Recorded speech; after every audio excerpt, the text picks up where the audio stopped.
ശാന്തി 20/4/26 പ്രഭാതമുരളി ബാബ്ദാദ മധുബൻ. ബാബു പറയുന്നു, മധുരമായ കുട്ടികളെ, നിങ്ങൾ ഈശ്വരീയ സാൽവേഷൻ ആർമിയാണ്.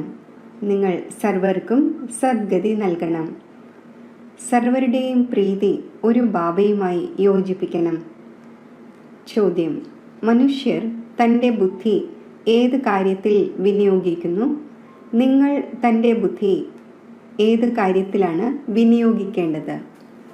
ഉത്തരം: മനുഷ്യൻ തൻ്റെ ബുദ്ധിയെ ആകാശത്തിൻ്റെയും സൃഷ്ടിയുടെയും അവസാനം കണ്ടെത്തുവാനായി വിനിയോഗിച്ചുകൊണ്ടിരിക്കുന്നു. എന്നാൽ ഇതിലൂടെ ഒരു നേട്ടവുമില്ല. ഇതിൻ്റെ അവസാനം കണ്ടെത്തുവാൻ സാധിക്കില്ല. നിങ്ങൾ കുട്ടികൾ തൻ്റെ ബുദ്ധിയെ പൂജ്യരാകുന്നതിൽ വിനിയോഗിക്കുന്നു. അവരെ ലോകം പൂജിക്കില്ല. കുട്ടികളായ നിങ്ങൾ തന്നെയാണ് പൂജ്യ ദേവതയാകുന്നത്. ഗീതം: നിന്നെ നേടി നമ്മൾ ലോകം നേടി. ഓം ശാന്തി. കുട്ടികൾ മനസ്സിലാക്കി കഴിഞ്ഞു, ഇതാണ് ജ്ഞാനമാർഗം, അതാണ് ഭക്തിമാർഗം. ഇപ്പോൾ ചോദ്യം ഉയരുന്നു, ഭക്തിമാർഗം നല്ലതാണോ ജ്ഞാനമാർഗം നല്ലതാണോ? രണ്ട് കാര്യങ്ങളായല്ലോ. ജ്ഞാനത്തിലൂടെ സദ്ഗതി ഉണ്ടാകുന്നു എന്ന് പറയുന്നു. ഭക്തിയും ജ്ഞാനവും രണ്ടും വേറെ വേറെയാണ് എന്ന് തീർച്ചയായും പറയും.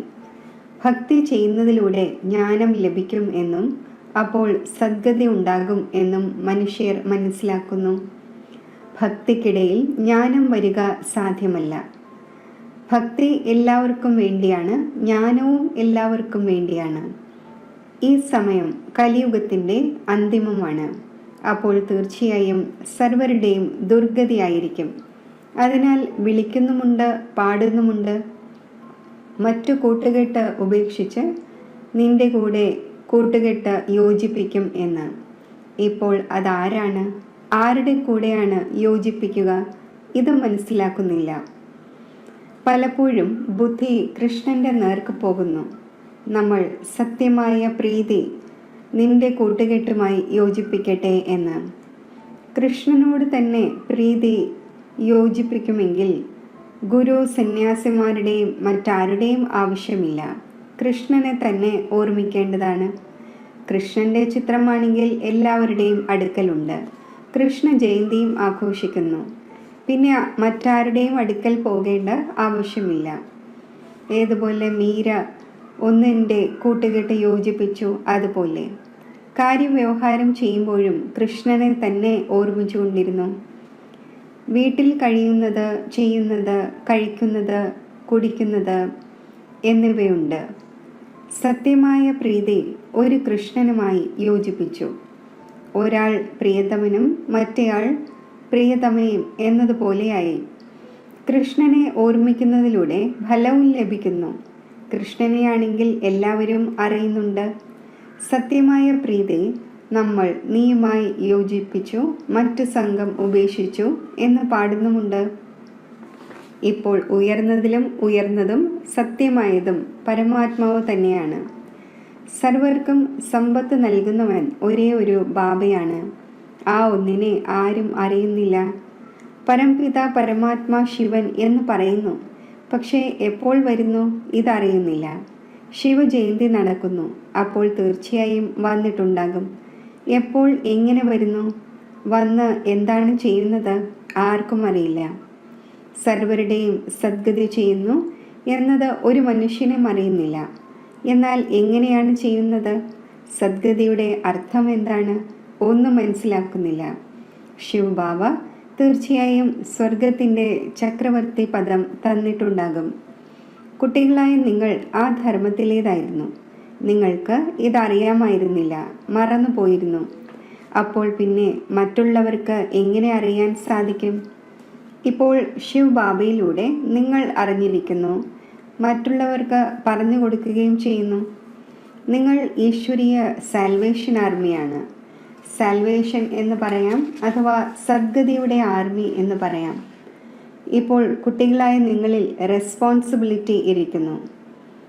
നിങ്ങൾക്ക് ചിത്രങ്ങളെക്കുറിച്ചും മനസ്സിലാക്കിച്ചു കൊടുക്കാൻ സാധിക്കും.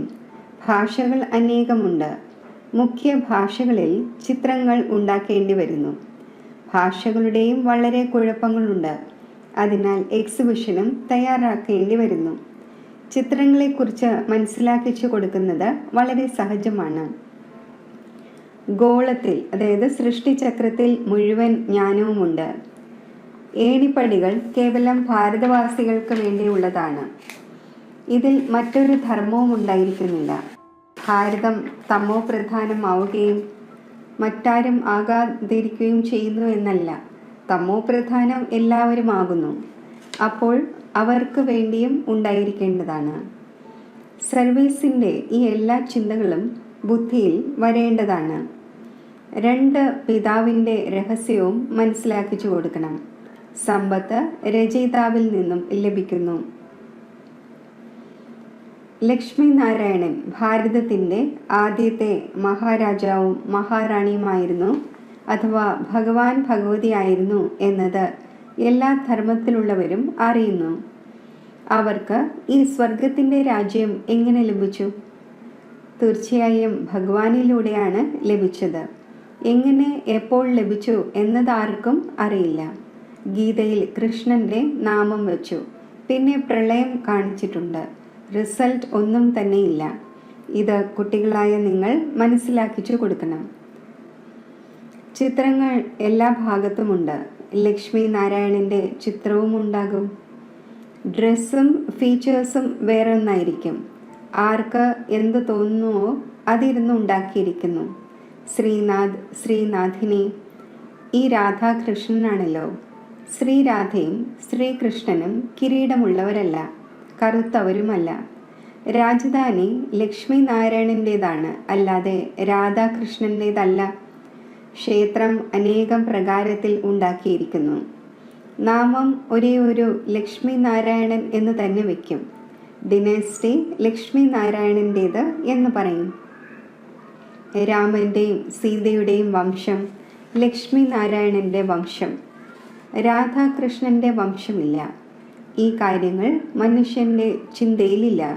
കുട്ടികളായ നിങ്ങൾ നമ്പർ വൈസ് പുരുഷാർത്ഥമനുസരിച്ച് അറിയുന്നു. ആർക്ക് സർവീസിൻ്റെ താല്പര്യമുണ്ടോ അവർ ഉത്സാഹഭരിതമാകുന്നു. ചിലർ പറയുന്നു നമ്മൾ മനസ്സിലാക്കുന്നുണ്ട്, എന്നാൽ പതുക്കെ പതുക്കെ പറഞ്ഞു കൊടുക്കുവാനുള്ള കഴിവ് വരുന്നതിൻ്റെയും യുക്തികൾ രചിക്കേണ്ടി വരുന്നു. വേദശാസ്ത്രങ്ങൾ അധ്യയനം ചെയ്യുന്നതിലൂടെ, യജ്ഞം, തപം തുടങ്ങിയവ ചെയ്യുന്നതിലൂടെ, തീർത്ഥയാത്രയും മറ്റും ചെയ്യുന്നതിലൂടെ പരമാത്മാവിനെ നേടുവാൻ സാധിക്കും എന്ന് ചിലർ മനസ്സിലാക്കുന്നു. പക്ഷേ ഭഗവാൻ പറയുന്നു, ഇതെല്ലാം എന്നിൽ നിന്നും ദൂരെയാക്കുന്നതിൻ്റെ മാർഗങ്ങളാണ്. ഡ്രാമയിൽ സർവർക്കും ദുർഗതി നേടുക തന്നെ വേണം. അപ്പോൾ പിന്നെ ഇങ്ങനെയുള്ള കാര്യങ്ങൾ പറയുന്നു. മുൻപ് നമ്മളും പറയുമായിരുന്നു, ഭഗവാൻ കൊടുമുടി പോലെയാണ്, ആർക്കും എവിടെ നിന്നും പോകാം. അപ്പോൾ മനുഷ്യർ അനേകം പ്രകാരത്തിലുള്ള മാർഗങ്ങൾ സ്വീകരിച്ചിരിക്കുന്നു. ഭക്തിമാർഗത്തിലെ മാർഗങ്ങൾ സ്വീകരിച്ച് എപ്പോഴാണോ ക്ഷീണിച്ചു പോകുന്നത്, അപ്പോൾ വീണ്ടും ഭഗവാനെ തന്നെ വിളിക്കുന്നു. ഹേ പതീത പാവന, അങ്ങ് വന്ന് പാവനമാകാനുള്ള വഴി പറഞ്ഞു തരൂ. അങ്ങില്ലാതെ പാവനമാകുവാൻ സാധിക്കില്ല, ക്ഷീണിച്ചു പോയി. ഭക്തി ദിനം പ്രതിദിനം പൂർണ്ണമായും ക്ഷീണിപ്പിക്കും. ഇപ്പോഴാണെങ്കിൽ മേളയിലും മറ്റും എത്ര ലക്ഷങ്ങളാണ് പോയി ഒത്തുചേരുന്നത്, എത്ര മലിനതയുണ്ട്. ഇപ്പോഴാണെങ്കിൽ അന്തിമമാണ്, ലോകത്തിന് മാറേണ്ടതുണ്ട്. വാസ്തവത്തിൽ ലോകം ഒന്നേ ഉള്ളൂ, 2 ഭാഗം ഉണ്ടാക്കിയിരിക്കുന്നു. അപ്പോൾ സ്വർഗവും നരകവും വേറെ വേറെ ലോകമാണ് എന്ന് മനുഷ്യർ മനസ്സിലാക്കും. പക്ഷേ ഇത് പകുതിയാണ്.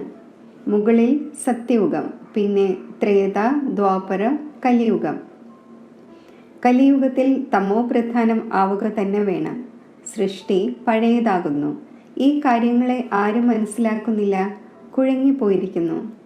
ചിലർ കൃഷ്ണനെ ഭഗവാൻ എന്നും ചിലർ രാമനെ ഭഗവാൻ എന്നും പറയുന്നു. ഇക്കാലത്താണെങ്കിൽ മനുഷ്യർ സ്വയം ഭഗവാനാണ് എന്നും പറയുന്നു. നമ്മൾ ഈശ്വരൻ്റെ അവതാരമാണ്. ദേവതമാരേക്കാൾ മനുഷ്യർ തീവ്രമായി പോയിരിക്കുകയാണ്. ദേവതമാരെ പിന്നെയും ദേവത എന്ന് തന്നെ പറയും. ഇതാണെങ്കിൽ പിന്നെ മനുഷ്യനെ ഭഗവാൻ എന്ന് പറയുന്നു. ഇതാണ് ഭക്തിമാർഗം. ദേവതമാർ സ്വർഗത്തിൽ വസിച്ചവരായിരുന്നു. ഇപ്പോൾ കലിയുഗമാകുന്ന അയൺ ഏജിൽ പിന്നെ മനുഷ്യന് ഭഗവാൻ എങ്ങനെയാകാൻ സാധിക്കും?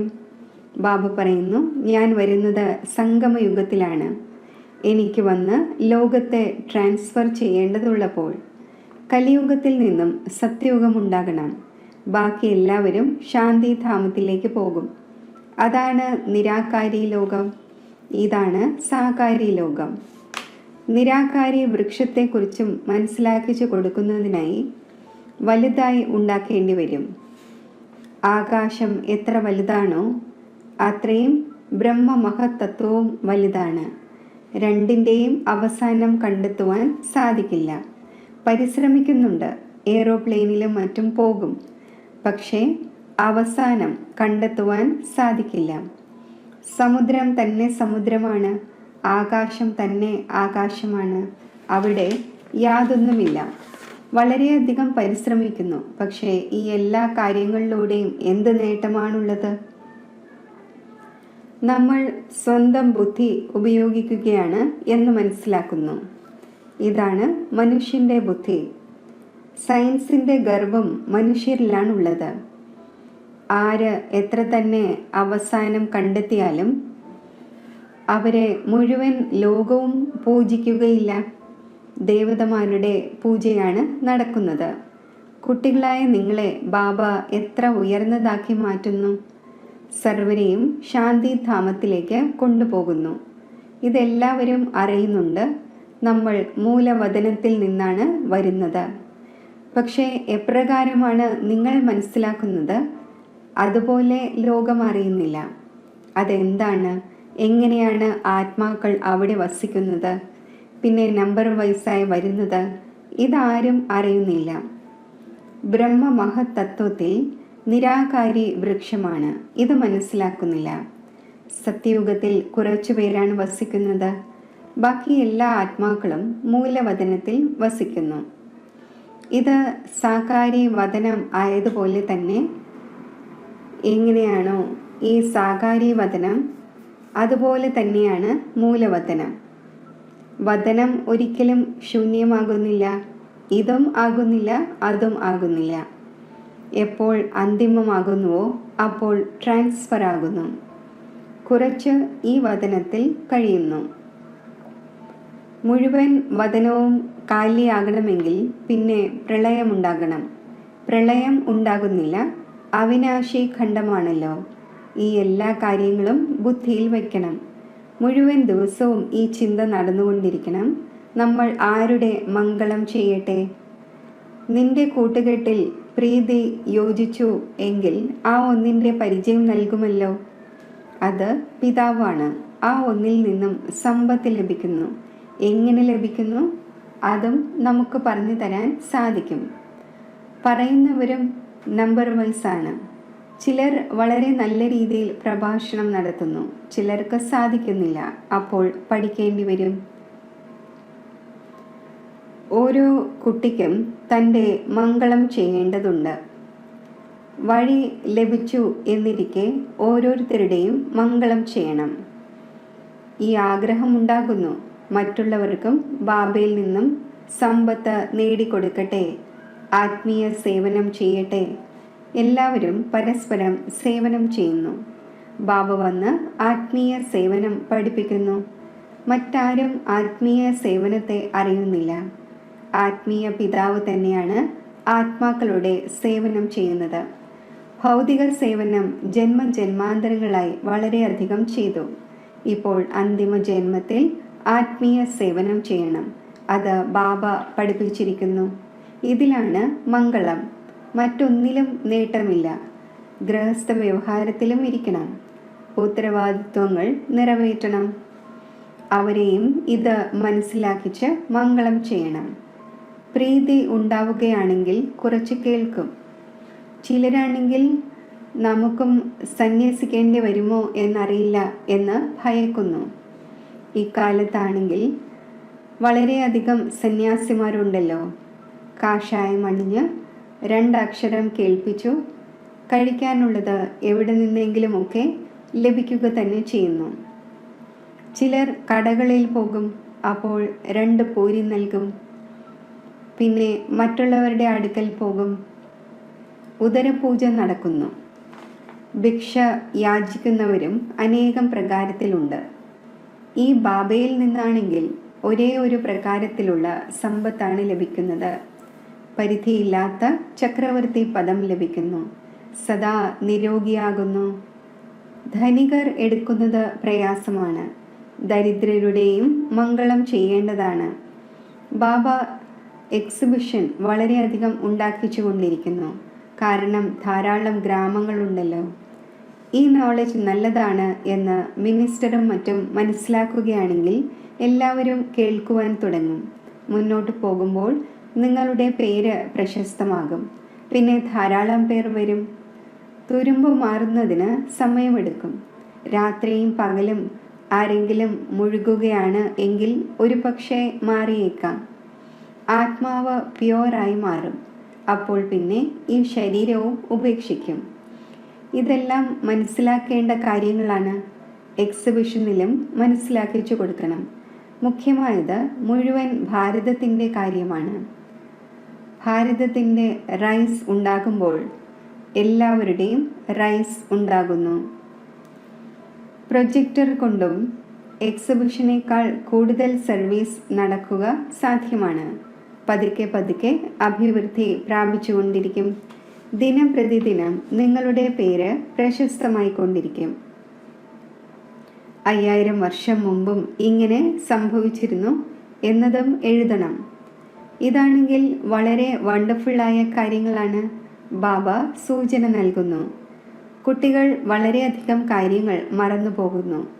എന്ത് സംഭവിച്ചാലും പറയും, ഇന്നേക്ക് 5000 വർഷം മുമ്പും ഇങ്ങനെ സംഭവിച്ചിരുന്നു. വളരെ ക്ലിയറായ കാര്യമാണ്. എന്നാൽ ആരുടെയെങ്കിലും ബുദ്ധിയിൽ ഇത് ഇരുന്നാലല്ലേ? പത്രത്തിൽ ഇടുവാൻ സാധിക്കും. അപ്പോൾ അല്പം മനസ്സിലാക്കട്ടെ. ജ്ഞാനമാർഗത്തിൽ വളരെ ഫസ്റ്റ് ക്ലാസ് അവസ്ഥ ആവശ്യമാണ്. ഇങ്ങനെയെല്ലാമുള്ള കാര്യങ്ങൾ ഓർമ്മിച്ച് ഹർഷിതമായി ഇരിക്കേണ്ടതുണ്ട്. പ്രാക്ടീസ് ഉണ്ടാകുമ്പോൾ പിന്നെ വളരെയധികം പ്രസന്നമായ അവസ്ഥയുണ്ടാകുന്നു. ശരി, മധുരമധുരമായ സിഖിലതെ കുട്ടികൾക്ക് മാതാവും പിതാവുമായ ബാബ്ദാദയുടെ സ്നേഹസ്മരണകൾ. Good morning. ആത്മീയ അച്ഛൻ്റെ ആത്മീയ കുട്ടികൾക്ക് നമസ്തേ. ധാരണയ്ക്കുള്ള മുഖ്യ സാരം: മറ്റെല്ലാത്തിൽ നിന്നും ബുദ്ധിയുടെ പ്രീതി ഉപേക്ഷിച്ച് ഒരു ബാബയുമായി യോജിപ്പിക്കണം. എല്ലാവരുടെയും പ്രീതി ഒരു ബാബയുമായി യോജിപ്പിക്കുന്നതിൻ്റെ സേവനം ചെയ്യണം. സത്യമായ ആത്മീയ സേവകരാകണം. തൻ്റെയും മംഗളം ചെയ്യണം. മറ്റുള്ളവർക്കും വഴി പറഞ്ഞു കൊടുക്കണം. അവസ്ഥ വളരെ പ്രസന്നമാക്കണം. വരദാനം: തൻ്റെ ശ്രേഷ്ഠ പെരുമാറ്റത്തിലൂടെ സർവ ആത്മാക്കൾക്കും സുഖം നൽകുന്ന മഹാൻ ആത്മാവായി ഭവിക്കട്ടെ.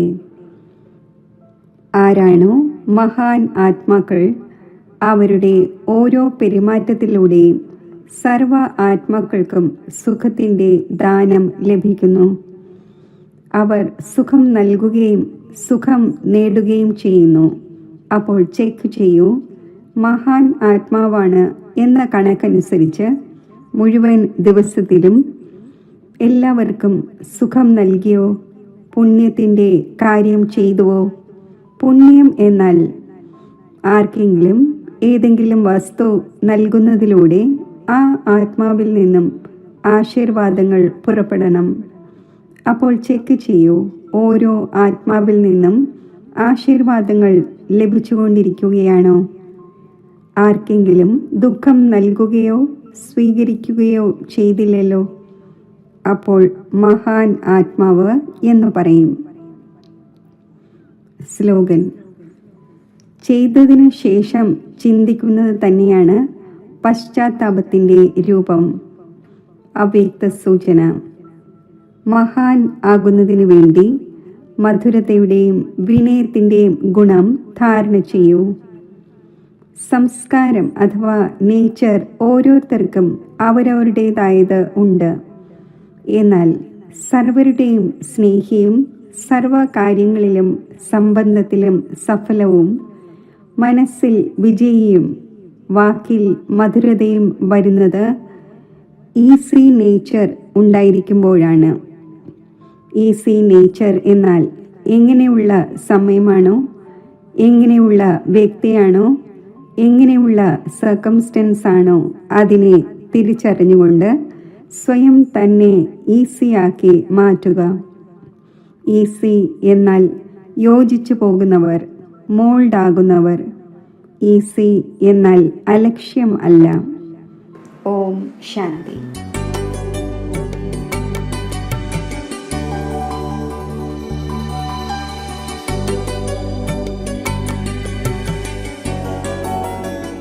യോഗത്തിൻ്റെ അഭ്യാസം.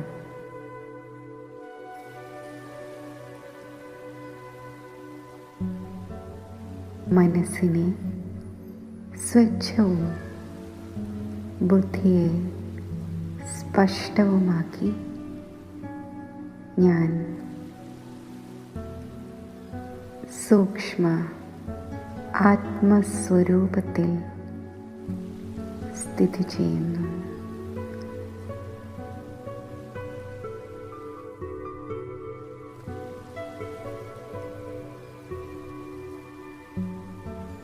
എൻ്റെ സൂക്ഷ്മ സങ്കല്പത്തിലൂടെ ഞാൻ ബാബയുമായി കൂടിക്കാഴ്ച ആഘോഷിക്കുന്നു.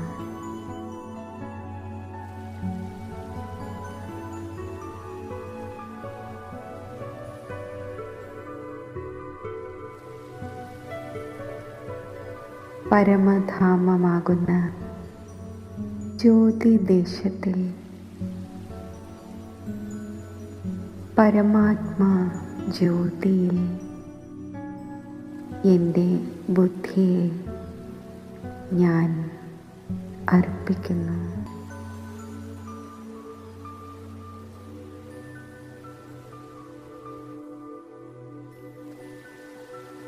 എൻ്റെ മനസ്സിനെ ഞാൻ സമർപ്പിക്കുന്നു.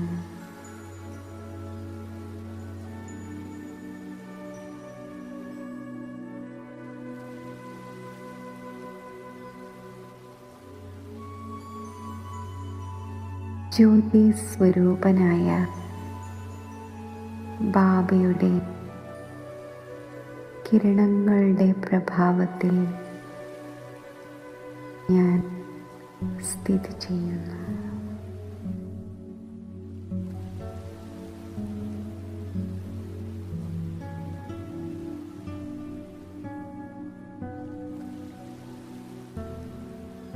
എൻ്റെ സ്വരൂപം പ്രഭു സ്നേഹത്താൽ നിറഞ്ഞതാകുന്നു.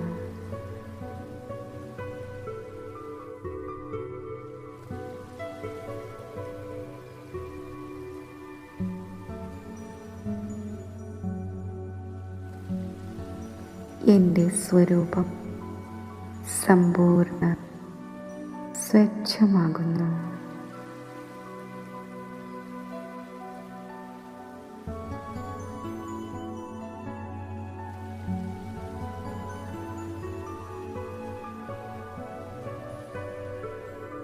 ഈ സമ്പന്ന സ്ഥിതിയിൽ സ്ഥിതി ചെയ്തുകൊണ്ട്